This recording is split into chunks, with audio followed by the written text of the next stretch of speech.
ছোট করে একটা কথা বলি। কথায় আছে, কোটি টাকা দান করার চেয়ে 1 টাকার ঋণ পরিশোধ করা উত্তম। ঠিক তেমনি এই সমাজে যারা বিত্তবান এবং নীতি নির্ধারক আছে, ওনারা কিন্তু অসহায়দের কাছে ঋণী। কেননা সমাজে যারা অর্থের দিক দিয়ে বড়, অসহায়দের বিপদে সাহায্য করা তাদের দায়িত্ব। ওরা সাহায্যের দিকে তাকিয়ে থাকে।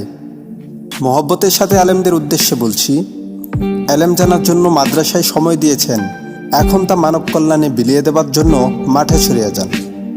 যেভাবে হজরত মুহাম্মদ সাল্লাল্লাহু আলাইহি সাল্লাম ওনার সাহাবাদেরকে নিয়ে ছড়িয়ে গিয়েছিলেন, তাতে করে পকেট ভারী হবে না, আর মাহফিলে অর্থেরও অপচয় হবে না। বরং আলেমদের মধ্যে সাহাবাওয়ালা জজবা পয়দা হবে। বক্তাদের উচিত সাদাসিধা আয়োজনে অংশ নেয়া এবং এগুলোকে বয়কট করা এবং আয়োজকদের সাবধান করা।